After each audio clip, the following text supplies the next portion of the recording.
معذرت کے ساتھ اپنی گفتگو کا آغاز جانوروں سے کروں گا۔ آپ نے دیکھا ہوگا کہ کسی جنگل میں یا پہاڑی علاقے میں اگر کسی بندر پہ کوئی مشکل وقت آ جائے یا کوئی انسان بندر کو مار دے یا کوئی بندر جو ہے یہ مارگلا روڈ پہ کسی گاڑی کے نیچے آ جائے تو سارے بندر اکٹھے ہو جاتے ہیں۔ ایک کتا کسی گلی میں بھونکے تو تمام شہر کے کتے جو ہے جن تک اس کتے کی آواز پہنچتی ہے وہ بھی بھونکنا شروع کر دیتے ہیں۔ ایک کوا مار دیں، دیہاتی علاقوں میں کسان اگر ایک کوا مار دیں تو تمام کوے جو ہیں وہ کائیں کائیں کرتے ہوئے اس کسان کی جان کو عذاب میں ڈال دیتے ہیں۔ لیکن آپ دیکھیں کہ 2 مہینے سے فلسطینیوں کو مار پڑ رہی ہے، ان کو شہید کیا جا رہا ہے، ان کے ہزاروں بچے جو ہیں ان کو شہید کر دیا گیا ہے، تو ان تک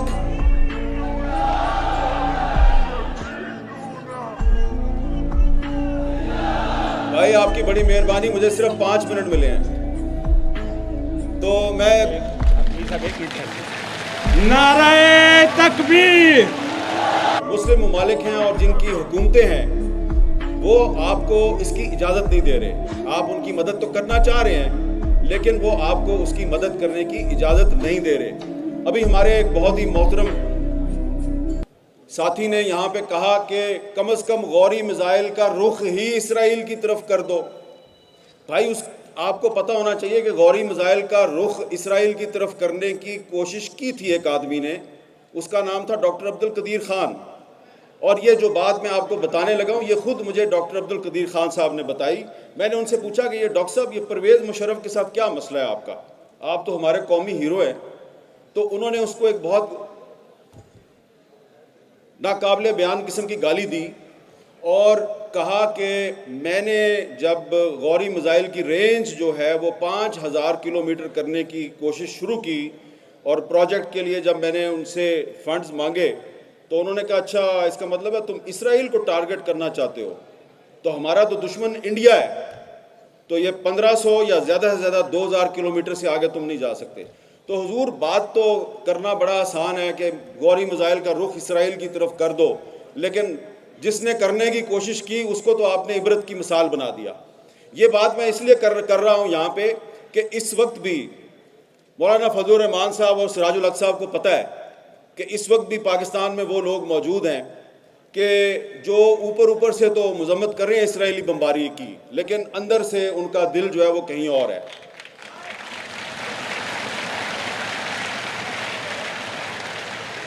میں کوئی لمبی چوڑی بات نہیں کرنا چاہ رہا، دسمبر کا مہینہ ہے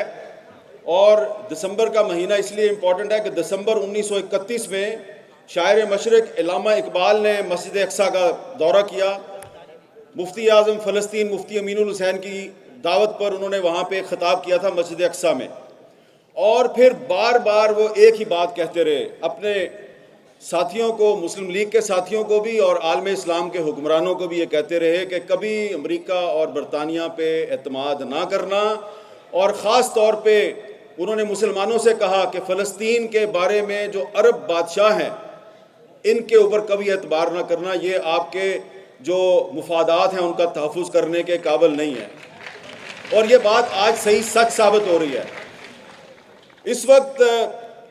میں کسی عرب بادشاہ کا نام نہیں لینا چاہتا کہ وہ تم تو بہت کچھ کر سکتے ہو لیکن تم نہیں کر رہے۔ ہم بہت سے عرب بادشاہوں کے نام لے سکتے ہیں جو صرف زبانی بیانات تو جاری کر رہے ہیں لیکن عملی طور پہ انہوں نے کوئی مدد نہیں کی فلسطینیوں کی۔ ہمیں سب سے پہلے اپنے گھر کا جائزہ لینا چاہیے کہ آپ کے اپنے گھر میں کیا ہو رہا ہے۔ اب آپ یہاں پہ اتنا بڑا آپ نے اجتماع کیا ہے، یہاں پہ آپ اچھی تقریریں ہوں گی، قراردادیں منظور ہوں گی، لیکن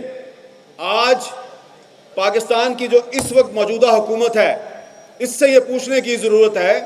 کہ آپ بار بار جو یہ کہتے ہیں کہ مسئلہ فلسطین کا حل 2 اسٹیٹ سلوشن ہے، 2 ریاستی فارمولہ، تو یہ پاکستان کی کون سی پارلیمنٹ نے یہ فیصلہ کیا، کہاں پہ یہ فیصلہ ہوا کہ 2 ریاستی سلوشن جو ہے وہ مسئلہ فلسطین کا حل ہے؟ اور کیا یہ ہمارے نگران وزیر اعظم صاحب جنہوں نے 2 اسٹیٹ سلوشن کی بات سب سے پہلے کی، مطلب پتہ ہے آپ کو 2 اسٹیٹ سلوشن کا مطلب کیا ہے؟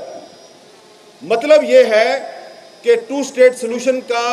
مطلب یہ ہے کہ جی آپ اسرائیل کا جو وجود ہے اس کو تسلیم کر لیں اور اسرائیل کو بھی تسلیم کر لیں، اور یہ جو غزہ اور دریائے اردن کا جو مغربی کنارہ ہے اس طرف جو فلسطین ہے یہاں پہ ایک فلسطینی ریاست قائم کر دیں۔ تو یہ 2 اسٹیٹ سلوشن ہے۔ اب میں اس 2 اسٹیٹ سلوشن کو کیوں مسترد کرتا ہوں، میں اس کے کیوں خلاف ہوں؟ پہلی بات تو یہ ہے کہ پاکستان اسرائیل کو تسلیم نہیں کرتا، اور دوسری بات وہ یہ ہے کہ بانی پاکستان قائد اعظم محمد علی جناح نے 1948 میں جب اسرائیل کو تسلیم کیا گیا تو اس 2 اسٹیٹ سلوشن کو انہوں نے مسترد کر دیا۔ ان کو جب یہ کہا گیا کہ آپ اسرائیل کو تسلیم کریں تو انہوں نے انکار کر دیا، اور قائد اعظم نے خط لکھا امریکی صدر ٹرومین کو، اور اس خط میں یہ کہا کہ اسرائیل ایک ناجائز ریاست ہے، آپ اس کی سپورٹ بند کر دیں۔ تو لہٰذا اگر آج پاکستان کی کوئی حکومت 2 اسٹیٹ سلوشن کو سپورٹ کرتی ہے یا کہتی ہے کہ مسئلہ فلسطین کا حل 2 اسٹیٹ سلوشن ہے، تو اس طرح وہ دراصل اسرائیل کو تسلیم کرنے کی بات کر رہی ہے، اور ہم اس کو تسلیم نہیں کرتے۔ ہم سمجھتے ہیں کہ اسرائیل دراصل فلسطین ہے اور پورے کا پورا فلسطین آزاد ہونا چاہیے۔ اب کہا جائے گا کہ یہ تو آپ اقوام متحدہ کی جو قراردادیں ہیں اس کی خلاف ورزی کر رہے ہیں، تو اقوام متحدہ کی ایک قرارداد تو کشمیر کے بارے میں بھی ہے، تو پھر آپ کو جو کشمیر کے بارے میں قرارداد ہے اس کا بھی احترام کرنا چاہیے۔ آپ کشمیر پہ قرارداد کا احترام نہیں کرتے، ہم اسرائیل اور فلسطین پہ اقوام متحدہ کی قرارداد کا احترام نہیں کرتے، اور یہ ایک اعلان کرنا چاہ رہے ہیں۔ آپ کریں گے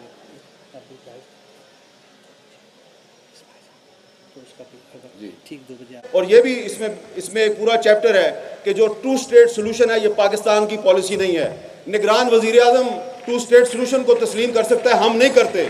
اور ابھی کچھ ہی دیر میں چند سیکنڈ کے بعد حماس کے رہنما اسماعیل ہانیہ صاحب جو ہیں وہ ویڈیو لنک پر آپ کے اس اجتماع سے خطاب کریں گے، اور ہم ان کو یقین دلاتے ہیں، تمام یہاں پہ جو موجود علماء کرام اور لیڈرشپ ہے، اور آپ کی طرف سے ہم ان کو یقین دلاتے ہیں کہ آپ ایک چٹان کی طرح اسرائیل کے سامنے کھڑے ہیں، اور ہم بھی آپ کے ساتھ کھڑے ہیں۔ اور اسماعیل ہانیہ صاحب جو ہیں وہ یقیناً بہت سے جو مسلم ممالک ہیں ان کی جو حکومتیں ہیں وہ ان کو پسند نہیں کرتی، لیکن تمام مسلم ممالک کے عوام جو ہیں وہ اسماعیل ہانیہ کو اپنا ہیرو سمجھتے ہیں، اور ہم آپ کے ساتھ ہیں۔ ہماری حکومتیں آپ کے ساتھ ہو نہ ہوں، لیکن ہم سب